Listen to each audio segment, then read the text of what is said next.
warahmatullahi wabarakatuh. Selamat pagi pemirsa TVRI Kalimantan Timur dimanapun Anda berada. Terima kasih Kak Vino yang sudah membuka acara Ngape pada pagi hari ini. Iya, Assalamualaikum ya. Kita kenalan dulu, betul. Iya, selamat pagi pemirsa. Kembali lagi di program kesayangan Anda tentunya di Ngape. Obrolan santai menghadirkan informasi, inspirasi, dan solusi. Tentunya bersama saya Afifah Asma dan rekan saya Clara Claudia. Nah makanya tak kenal maka tak sayang nih. Afifah udah buru-buru menyapa Kak Vino. Bagus banget tadi di sebelah sini loh. Itu suaranya Nana tuh bagus banget. Jadi tuh kayak aduh sampai lupa nggak kenalan. Dan nggak lupa penampilannya juga keren banget ya. Iya, kayak, aduh ini kayak di wedding gitu. Bener loh, ya. Stylenya hari ini.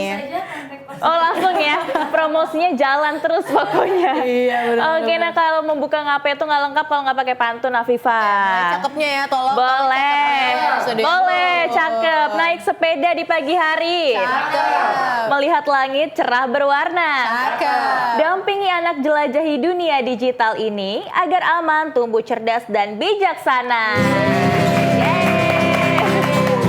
Pantunnya Clara sangat relate pada tema Ngape hari ini, yakni mengenai tentang menjaga ruang digital aman bagi anak. Seperti kita ketahui ya Clara, Kementerian Komdigi begitu ya, memberikan imbauan gitu ya untuk terus mengawasi gitu ya putra-putrinya ruang digital untuk anak-anak, bahkan beberapa platform aplikasi juga sudah dibatasi begitu ya. Ada kontrol orang tuanya nih Betul. Afifah. Nah kita akan ulik bersama di Ngape kali ini melihat bagaimana sih situasi keamanan digital bagi anak di Kalimantan Timur khususnya, apakah sudah aman terkendali kah atau masih ada beberapa kasus atau masih perlu diawasi begitu. Betul banget Afifah dan juga pemirsa. Sebelum itu ada informasi pengantarnya untuk Anda.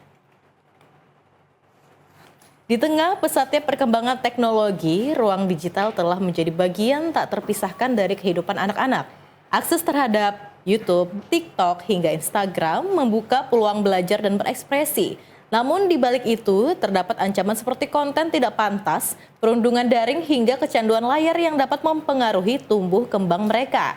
Peran orang tua menjadi kunci utama dalam menciptakan ruang digital yang aman. Pendampingan saat anak mengakses internet, pengaturan waktu penggunaan gawai, serta pemanfaatan fitur kontrol orang tua di berbagai platform dapat membantu meminimalisir risiko. Selain itu, komunikasi yang terbuka juga penting agar anak merasa nyaman bercerita jika menemukan hal yang tidak menyenangkan di dunia maya. Menjaga keamanan digital anak bukan hanya tanggung jawab keluarga, tetapi juga masyarakat dan pemerintah. Edukasi literasi digital perlu terus digencarkan agar anak-anak mampu mengenali batasan, memahami risiko, dan menggunakan teknologi secara bijak.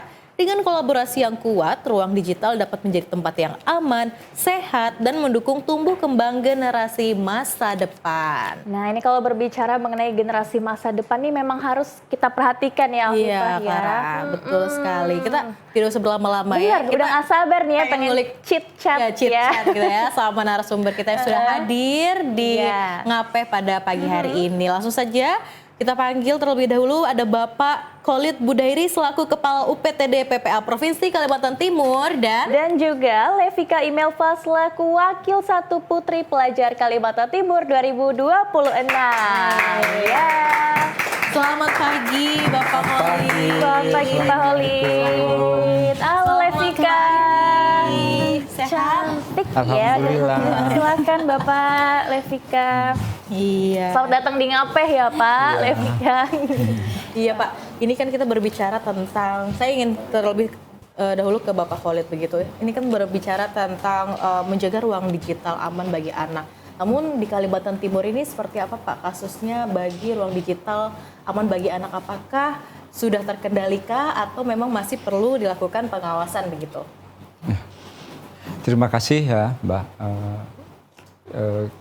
Kali ini untuk keputusan pemerintah tentang pemberlakuan pembatasan akses digital untuk anak, ruang aman digital bagi anak ya, yang efektif berlaku terhitung di 1 April ini kan, 1 April 2026. Jadi keputusan ini tentu saja sangat membantu kita bahwa negara hadir dalam memberikan perlindungan terhadap anak, terutama dalam tumbuh kembang mereka dalam menghadapi ruang digital yang aksesnya bisa ditembus dari mana-mana kan. Artinya dengan campur tangan pemerintah ini kita juga di dalam lembaga, dalam hal ini UPTD Perlindungan Perempuan dan Anak yang merupakan bagian dari Dinas Pemberdayaan Perempuan dan Perlindungan Anak yang dalam hal ini biasa menangani kasus-kasus terkait dengan anak maupun perempuan. Jadi dengan adanya peraturan ini kita setidaknya akan lebih terbantu. Lebih terbantu begitu. Jadi memang ada beberapa kasus terkait dengan ruang digital anak yang terkait dengan bullying, juga arahnya kepada tindak pidana perdagangan orang, eksploitasi, dan seperti itu. Ada beberapa kejadian terkait juga dengan indikasi adiksi terhadap game misalnya, karena pembatasan dari orang tuanya kemudian dia pergi dari rumah, ada pernah kami tangani juga seperti itu. Jadi dengan adanya ini otomatis kita juga bisa terbantu dalam hal sosialisasi pada masyarakat dan orang tua pada umumnya. Oke. Dan itu biasanya rentan di usia berapa Pak, anak-anak yang terkena kasus seperti itu? Bahkan ada usia SMP, usia SD ada juga. Mulai SD sampai SMP seperti itu ya Pak ya? Iya. Oke, baik. Ini Ini menjadi perhatian kita bersama ya, Iya, Viva. benar sekali. Ya, kemudian kita juga ingin ke Levika nih, sebagai generasi muda. Levika memandang keamanan digital saat ini di Kalimantan Timur khususnya itu seperti apa, Levika? Kalau dari Levi sendiri memandang digital ini dua sisi ya? dua sisi. Ada yang baik dan ada yang buruk. Kalau misalnya yang baik itu kita tuh bisa memanfaatkan digital dengan baik, seperti kita mencari informasi-informasi untuk mengasah perkembangan kita sebagai generasi muda. Dan biasanya yang buruk itu seperti anak-anak yang terjerumus ke dalam kasus yang seperti saya baca sebelumnya TPPO. Ya, perdagangan anak. Nah, biasanya itu kan sangat sedih sekali ya kalau misalnya saya melihat kasus seperti itu, karena yang seharusnya mereka itu masih bermain bersama temannya, masih bersenang-senang, tapi mereka malah terjerumus ke dalam kasus seperti itu karena digitalisasi yang salah. Kurang bijak Iya, digunakan. kurang bijak gitu ya. menggunakan digitalisasi. Oke, tentu Levika sendiri melihat ini seharusnya seperti apa kebijakan? Apakah cukup menurut Levika kementerian melakukan pembatasan platform-platform digital seperti itu? Apakah harus perlu cara lain? Bagaimana Levika melihatnya? Kalau dari Levi sendiri mungkin dari orang tuanya dulu cara menyikapi anaknya sebagaimana. Kalau misalnya menurut Levi sendiri kita harus sebagai orang tua harus menyikapi anak itu dari usia dini supaya nanti ketika mereka sudah beranjak remaja, mereka bisa memilah mana yang baik dan mana yang buruk. Oke, baik. Ini saya ingin kembali ke Pak Khalid kembali nih, Pak. Tadi kan sebelumnya Bapak sudah menyampaikan begitu ya, banyak sekali kasus-kasus yang sudah ditangani begitu ya, dari kasus perundungan dan juga ada perdagangan anak dan lain sebagainya. Namun di Kalimantan Timur sendiri, Pak, yang paling tinggi, yang paling sering ditangani dari PPA ini kasus yang seperti apa begitu, Pak? Yang paling banyak begitu?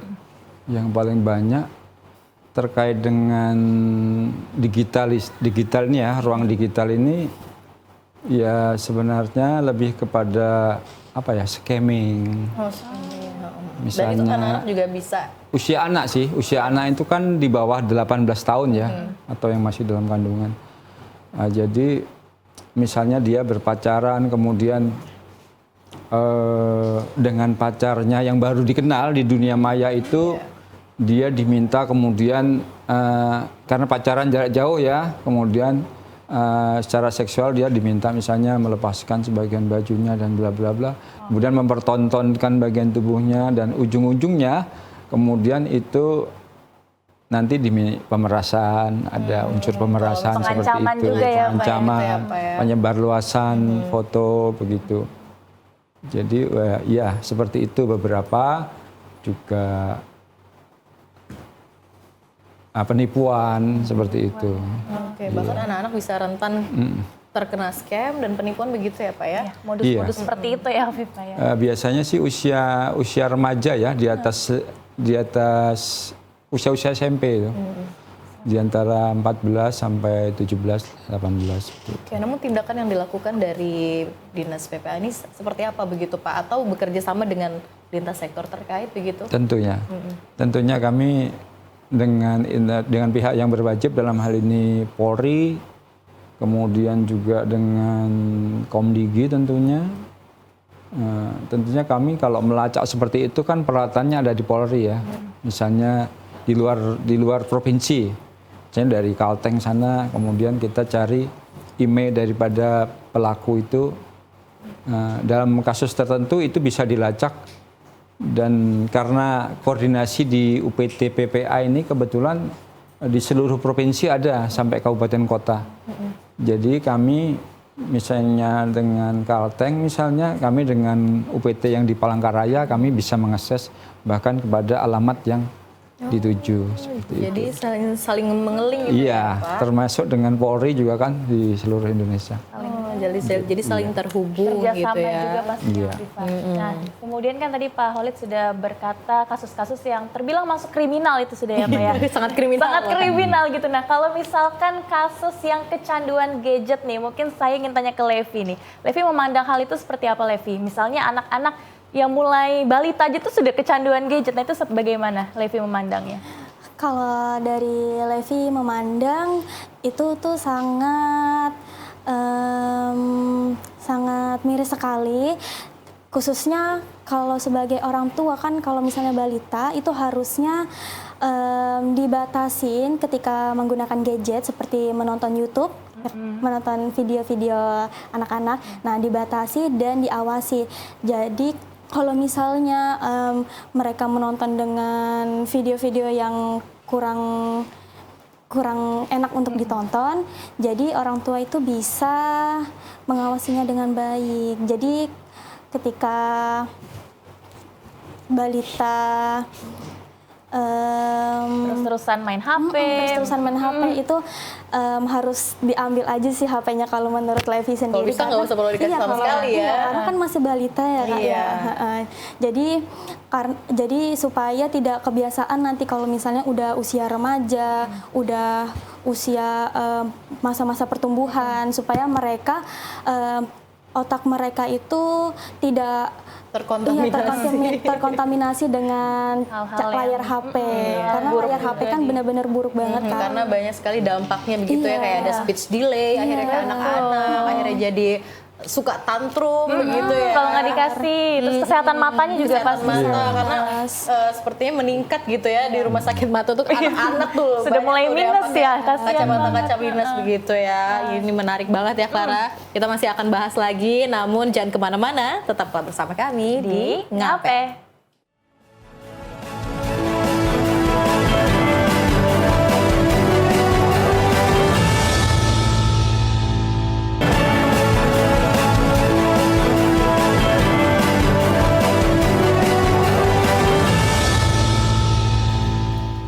Pemirsa, terima kasih Anda kembali menyaksikan Ngape, obrolan santai menghadirkan informasi, inspirasi dan solusi. Ya, tadi kita udah sedikit Masih sedikit itu masih mengetahui awalnya saja Viva bagaimana sih keamanan digital di Kalimantan Timur. Nanti kita akan chit-chat kembali, namun sebelum itu kita akan mendengarkan dulu penampilan dari Kavino.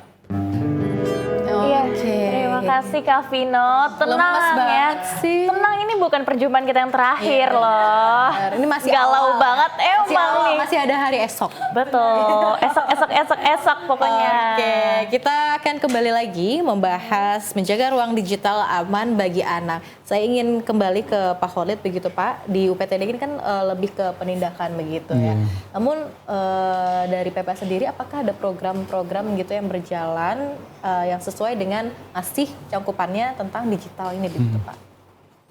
Tentunya ya, kita di UPTD ini kan hanya salah satu lembaga pendukung tugas-tugas dinas dalam masalah penanganan perlindungan perempuan dan anak.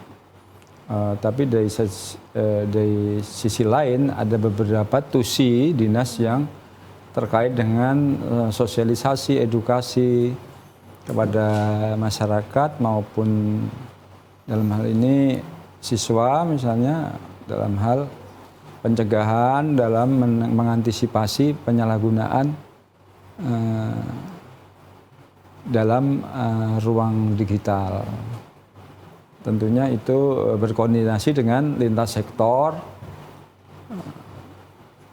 Lintas sektor itu dalam hal ini terutama kalau di usia sekolah ya kami dengan Dinas Pendidikan, dengan dengan Polri dalam hal misalnya penanganan terhadap bahaya radikalisme, intoleransi seperti itu. Kami sudah selama ini ada komunikasi juga dengan Densus seperti itu. Densus 88 ya kan. Jadi otomatis kita sinergi lintas sektor dalam upaya ini tentunya harus kita lakukan dalam membuat lingkungan digital pada anak terutama itu membuat kondusif dan terjaga dari unsur efek-efek negatif. Oke, baik ya. Saya ingin ke Levika ini. Levika ini kan sebagai Putri Pelajar Kalimantan Timur 2026. Masih dalam kategori pelajar. Ini bagaimana Levika melihat di ruang lingkup sekolah ini seperti apa ruang aman digital? Apakah ada pengalaman-pengalaman begitu ya dari teman-teman sekitar, teman gitu, kelasnya Levika yang pernah mengalami mungkin scam atau apa begitu yang pokoknya tidak aman digital bagi teman-temannya Levika? Oke, kalau dari Levi sendiri pernah berpengalaman di sekolah itu ada yang pergi ke WC untuk foto bagian tubuhnya dan dikirim ke pacarnya. Nah itu ada Kak waktu kayaknya waktu Levi kelas 10 dan itu ada kakak kelas dan ada juga yang mereka itu melakukan hal seperti itu di sekolah.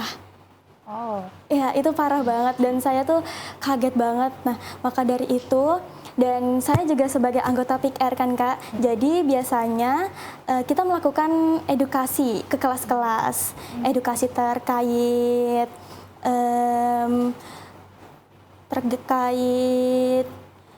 pergaulan bebas, terus bullying, terus ada tentang penyakit-penyakit seperti HIV/AIDS gitu. Penyakit menular seksual Iya, penyakit menular seksual.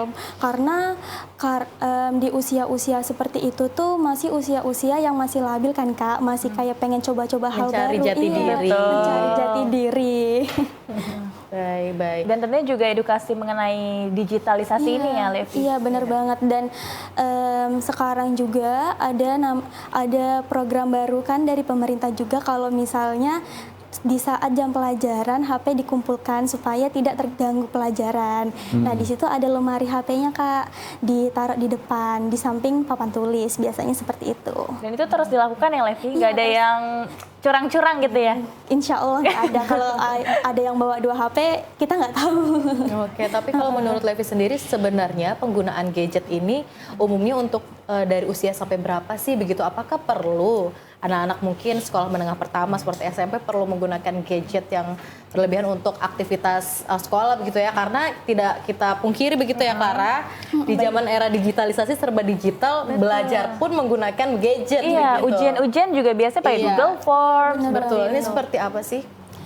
Menurut Levi sendiri itu penting, tapi dalam batas normal, tidak berlebihan. Ketika menggunakan gadget di sekolah menengah pertama, itu harus dibatasin dulu Kak, karena kan memang masih labil umurnya, jadi kayak takutnya dia terjerumus ke dalam hal-hal yang buruk, yang mereka sendiri tuh belum tahu mana yang benar, mana yang salah. Oke, baik. Ini menarik ya, Clara. Betul sekali. Banyak banget case-case yang memang harus kita perhatikan bersama dan Iya. generasi muda juga harus saling support gitu ya, Iya, benar agar banget. menebar kepositifan gitu untuk lingkungan sekolah iya. apalagi. Nah, saya ingin kembali ke Pak Khalid. Khalid begitu. Banyak kasus dari perundungan, bullying, dan juga di highlight tadi TPPO ini ya Pak ya. Iya. Ini sebenarnya alur TPPO pada anak ini kasusnya itu seperti apa di Kalimantan Timur Pak? Dari laporan yang sudah sering diterima ini, Iya. mungkin dari kronologinya mungkin dia berkenalan Awal dengan mulanya, seseorang gitu. yang lebih dewasa gitu, Iya. lalu ketemuan atau ini seperti apa sih Pak? Supaya kita bisa siaga juga Iya. gitu ya. Iya. Dari beberapa kasus yang kami tangani ya, ini pengalaman aja ya. Iya. Kalau anak-anak itu biasanya hubungannya dengan akses pendidikan, begitu. Misalnya dia tinggal di daerah atau keluarga yang membuat dia putus sekolah.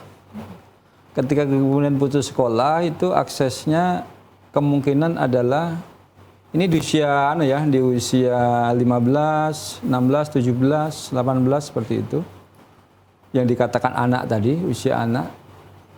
Jadi kemudian begitu ada iming-iming misalnya kerja di, karena dia kan begitu tidak sekolah kan pikirannya kan mau dapat duit ya kan, mau menghasilkan.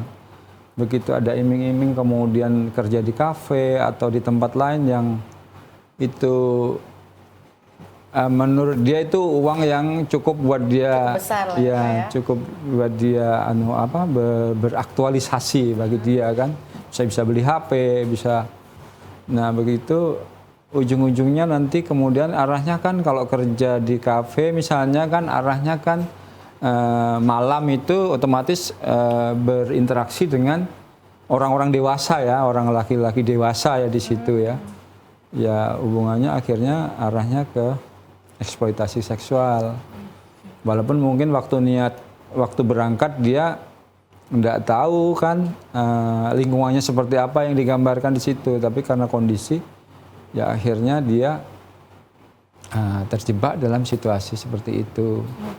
Atau iming-iming kerja di tempat lain yang ya akhirnya hanya menjadi teman orang minum, orang karaoke misalnya kan, seperti itu. Itu banyak kasus. Itu sesuai pengalaman yang pernah ditangani begitu ya Pak ya? Iya, dari beberapa itu karena begitu ada operasi dari polisi misalnya, kemudian ditemukan usia anak bekerja di situ. Oke. Karena kan ada ketentuannya kan yang mengatur kalau di Undang-Undang Perlindungan anak yang di bawah yang pada usia anak kemudian dia bekerja itu kan sudah ada ketentuannya yang mengatur banyak hal di situ. Tapi pengawasannya itu seperti apa Pak harusnya yang dilakukan ya agar maksudnya tidak ada pekerja-pekerja yang masih kategori anak ya begitu ya Pak, bekerja di kafe-kafe malam atau tempat-tempat hiburan malam gitu, Itu Pak. iya sebenarnya orang mempekerjakan itu juga saat ini sudah, karena ada beberapa kejadian yang sudah diajukan ke pengadilan, proses pengadilan, otomatis itu menjadi pembelajaran bagi para pengusaha dalam mempekerjakan usia anak dalam hal ini. Jadi itu mereka menjadi berhati-hati dalam mempekerjakan usia anak. Oke. Tapi berarti peran orang tua di situ apakah sudah hadir Pak? Ketika Bapak menangani kasus-kasus seperti itu, apakah mungkin anak-anak tersebut Di luar pengawasan orang tua, mungkin kurang kasih sayang orang tua atau seperti apa begitu? Pak? Tentunya dari banyak kasus memang berasal dari keluarga yang memang secara umum ya bermasalah seperti itu. Mungkin karena ya broken home ataupun ibunya sudah berapa kali dia suami yang keberapa ini kan, atau bapaknya ini sudah berapa kali yang keberadaannya tidak lekat dengan anak, Seperti itu. Jadi mungkin dia ikut neneknya dan sebagainya. Oh, Seperti itu. Jadi memang kebanyakan karena kurang kasih sayang juga. Nah ini kan kurang perhatian intinya. perhatian itu ya Pak, atau perhatiannya terbagi mungkin sama adik-adiknya. Jadi mungkin mentalnya juga terganggu ya. Akhirnya mencari kebebasan kenyamanan di luar sana, juga di tempat lain. mencari tempat nyaman di luar. Iya. Kalau normal kan harusnya anak kalau usia sekolah kan harusnya sekolah ya. Iya. Mungkin karena satu dan lain hal dia nggak sekolah seperti itu kan. Oh, itulah. Pendidikan itu sangat penting ya Pak ya. Iya, betul Oke. sekali. Dan selanjutnya Levi, ini kan juga sebagai wakil satu ya Putri Pelajar Kalimantan Timur. Ini boleh diceritakan gak sih pengalaman Levi selama beberapa bulan ini sudah menjabat dan bagaimana program kerja bersama teman-teman putra-putri pelajar Kaltim? Iya. Oke, baik. Program kerja untuk dari putra-putri pelajar Kalimantan Timur ini kan karena masih awal, jadi masih yang basic-basic banget. Kayak kita memperingati hari-hari besar seperti itu aja. Nah, tapi dari Levi sendiri programnya nih sangat nyambung sama topik kali ini nih Kak. Karena Levi itu membawa program pelindungan anak. Jadi rencananya Levi mau membuat edukasi digital tentang perlindungan anak, tentang materi-materi kayak tentang bullying, tentang seksual, dan lain-lain seperti itu, Kak. Tapi kalau tadi Levi melihat penjelasan dari Pak Khalid terkait kasus TPPO ini, bagaimana Levi melihat sih? Apakah juga perlu ada peran orang tua yang akhirnya anak itu harus mendapatkan kasih sayang penuh gitu agar tidak terjadi mencari kenyamanan di luar rumah begitu hingga akhirnya tidak ada kasus TPPO yang meningkat. Itu seperti apa Levi melihat? Kalau Levi melihat sendiri, tentunya peran orang tua itu sangat penting ya Kak, karena kan memang dari awal pendidikan tuh berawal dari orang tua sebelum kita masuk ke TK, SD, iya.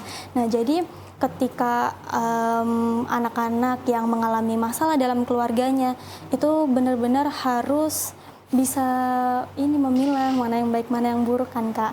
Jadi kalau orang tua walaupun menurut Levi walaupun keluarga itu bermasalah, namun mereka harus memberi perhatian yang baik supaya mereka tuh tidak mencari kenyamanan di luar. Baik, jadi sebenarnya tidak hanya edukasi pada anak ya, tapi perlu nantinya ada program tambahan nih edukasi parenting begitu ya.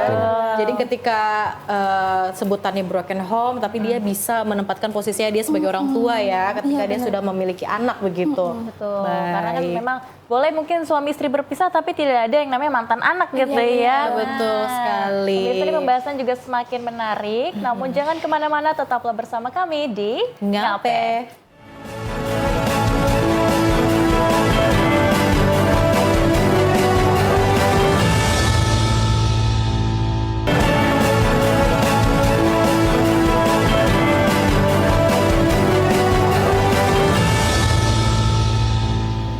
Pemirsa, masih bersama Clara dan Afifa di Ngape. Obrolan santai menghadirkan informasi, inspirasi dan solusi. Ya, kita masih membahas ya ruang digital aman bagi anak, namun kita juga akan memberikan dua informasi menarik. Kali ini dari mana, Clara? Kali ini terkait pembangunan Ibu Kota Nusantara, fokus infrastruktur pemerintahan. Ya, berikut informasinya. Kepala Otorita Ibu Kota Nusantara Basuki Hadi Mulyono melakukan pertemuan dengan Gubernur Kalimantan Timur Rudi Masud di kantor Gubernur Kalimantan Timur. Pertemuan ini sekaligus membahas perkembangan terkini pembangunan IKN. Dalam pertemuan ini disampaikan pembangunan IKN terus berjalan, terutama pada infrastruktur pemerintahan, termasuk pembangunan gedung legislatif dan yudikatif. Kawasan ini merupakan bagian dari kawasan inti pusat pemerintahan yang telah mulai dibangun sejak 2022 untuk melengkapi struktur pemerintahan. Selain itu, pembangunan juga diarahkan pada penyediaan hunian pendukung dengan realisasi masih menunggu rekomendasi teknis dari Kementerian Pekerjaan Umum. Pembangunan fasilitas legislatif dan yudikatif ini ditargetkan segera rampung. Langkah ini pun menjadi bagian penting dalam menjadikan Ibu Kota Nusantara sebagai pusat pemerintahan nasional. Iya, jadi intinya Ibu Kota Nusantara ini terus berprogres begitu ya. Betul. Bagi warga Kalimantan kita juga melihat nih bagaimana progresnya Dan gitu. kita Jadi juga- jangan bilang kalau Benar. IKN itu tidak jadi apa-apa. Nah, itu dia Pak. Kita doakan aja terus ya bersama yang terbaik juga untuk kelanjutan IKN. Amin. Iya, selanjutnya kita juga akan memberikan disinformasi atau informasi hoax terkait harga Pertamax naik Rp17.850 pada April 2026. Bagaimana faktanya? Ini dia. Ya, beredar sebuah unggahan di media sosial Facebook yang mengklaim bahwa harga bahan bakar minyak atau BBM non-subsidi Pertamax akan naik pada April 2026. Faktanya, klaim tersebut adalah tidak benar. Dilansir dari kompas.com, belum ada pengumuman resmi mengenai harga BBM non-subsidi per 1 April 2026. Corporate Secretary Pertamina Patra Niaga Robert MV Dumatubun mengatakan informasi proyeksi kenaikan harga BBM non-subsidi tersebut tidak dapat dipertanggungjawabkan. Masyarakat diimbau memantau saluran komunikasi resmi Pertamina untuk mendapatkan informasi valid terkait harga BBM. Informasi valid harga BBM Pertamina hanya melalui saluran resmi www.pertamina.com. Iya, betul. Jadi sudah Jangan dipastikan bikin panik hoax. ya. Kayak Panic informasi-informasi buying gitu tuh jadi panic buying. Nanti ngantri lagi pakai jerigen semua gitu kan. Itu ini ya pengepul-pengepul gitu. Kayak di negara mana gitu pokoknya. Ada pokoknya kita nggak oke. perlu spill, cukup sadar diri saja dan Iya. ini informasi hoax ya pemirsa, sekali lagi jangan disebarluaskan. Betul, kita lanjut membahas menjaga ruang digital aman bagi anak bersama Pak Khalid dan juga Levika. Saya ingin kembali ke Pak Khalid begitu Pak. Di kasus-kasus yang sudah pernah Bapak tangani begitu, ini bagaimana peran dari UPTD PPA juga untuk memberitahu nih bagaimana sih alur pelaporan gitu ketika seorang anak mendapatkan suatu pelecehan di luar atau merasa tidak nyaman gitu ya di keluarganya, ini seperti apa? Karena banyak sekali ya anak-anak yang masih bingung untuk melapor kemana atau kadang malu begitu Pak. Ini seperti apa? Iya. Jadi UPTD PPA merupakan bagian dari Dinas Urusan Pemberdayaan Perempuan dan Perlindungan Anak. Itu saat ini sudah terbentuk, kalau di Kaltim dari 10 kabupaten kota tinggal 1 Mahakam Hulu yang belum. Itu pun dalam laporan-laporannya bisa diampu oleh urusan Dinas PPPA di Kabupaten Mahakam Hulu. Jadi masing-masing kota, baik provinsi di seluruh Indonesia, saat ini sebagian besar sudah tersedia UPTD PPA. Jadi kalau mau mengakses langsung di tingkat pusat, langsung ke hotline pusat, itu ada namanya call center 129. Jadi bebas pulsa itu laporannya bisa melalui WA, melalui by phone langsung. Itu call center 129. Itu nanti kalau misalnya orang Kaltim yang nelpon, itu nanti dikembalikan lagi ke kami. Kami operatornya ada di provinsi. Jadi nanti masuk di hotline kami, nanti kami menangani. Misalnya orang PPU telepon di sana, di call center itu 129 di bawah Kementerian PPPA. Nanti operator dari 129 itu akan merivet ke Kaltim lagi, ke provinsi. Kemudian saya, provinsi berkoordinasi dengan kabupaten, dengan PPU. Jadi nanti ditangani kolaborasi kabupaten dan provinsi. Demikian juga kalau mau melapor langsung bisa melalui laporan datang langsung ke UPTD PPA yang ada di masing-masing kabupaten kota terkait kasus yang berkaitan dengan lintas kabupaten kota, misalnya orang Bontang yang sedang kuliah di Unmul atau sebaliknya, misalnya lintas itu bisa langsung ke UPTD provinsi. Dan itu kalau di masing-masing punya hotline. Tapi kalau hotline-nya UPTD provinsi itu di 0811 583 3121. 0811 583 3121 itu bisa melalui WA ataupun telepon langsung. Siaga 24 jam? 24 jam. 24 jam. Berarti kapanpun kalau ada kendala bisa langsung melapor begitu ya Pak ya? Betul. Oke, namun sebenarnya kendala atau tantangan saat ini itu seperti apa sih Pak? Secara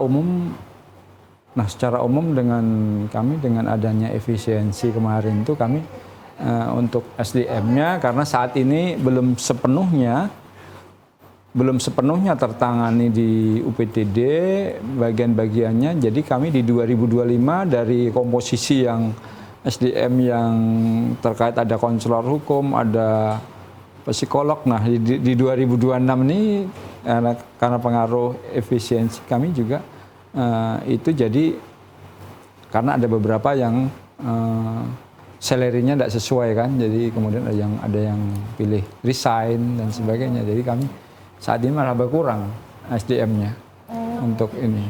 Tapi insya Allah kami akan dengan apa yang ada, kami akan berusaha semaksimal mungkin. Walaupun secara analisis jabatan maupun kompetensi yang ada di UPTD dari misalnya dari 30 personil yang seharusnya ada, misalnya baru masih kurang 28, baru ada 2 misalnya seperti itu. Dari komposisi di luar yang ada saat ini loh ya. Kami dari analisis jabatan yang kami perlukan itu dari 30 baru ada 2 yang itu terkait dengan ASN-nya yang diusulkan yang baru dipenuhi. Baik. Ini kita sudah tidak terasa ya sudah di penghujung acara. Namun sebelum itu saya ingin ke Levika. Levika bisa memberikan closing statement begitu atau ajakan mungkin dan juga edukasi ini terkait bagaimana sih menjaga ruang digital aman bagi anak ya, khususnya dari peran generasi muda seperti Levika ini. Silakan. Oke, caranya untuk menjaga ruang aman itu seperti kita harus memilah mana yang baik, mana yang benar nih, Kak, Pak. Nah, kita harus membatasi ruang digital dan sebagai orang tua juga harus memberikan batasan untuk menggunakan gadget bagi anak agar tidak terjerumus ke dalam hal-hal yang buruk. Dan sebagai pelajar kita harus memberikan informasi kepada teman-teman kita dan memberikan nasihat ketika mereka hampir terjerumus ke dalam hal-hal yang buruk, memberikan edukasi yang baik seperti di sekolah-sekolah ataupun di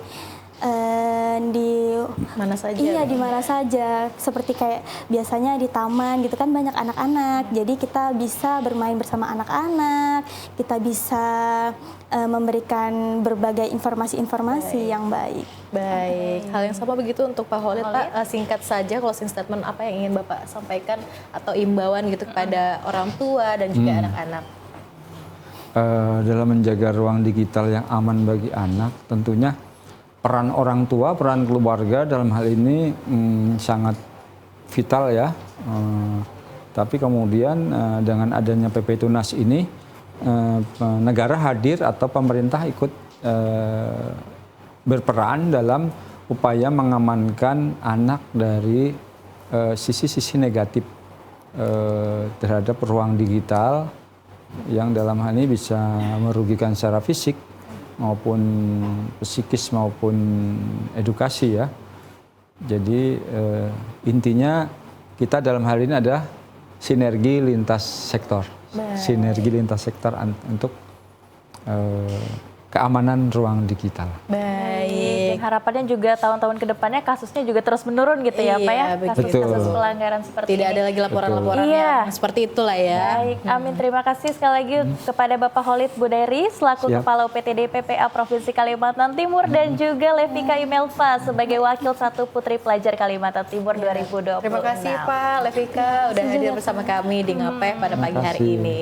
Ya, dan tentunya ini juga menjadi semangat kita bersama ya untuk menjadi generasi emas nih di 2045 ya Levi ya. Betul sekali. Dan akhir kata saya Clara Claudia. Dan saya Afifa Asma pamit undur diri dari hadapan Anda. Wassalamualaikum warahmatullahi wabarakatuh. Selamat pagi dan sampai jumpa.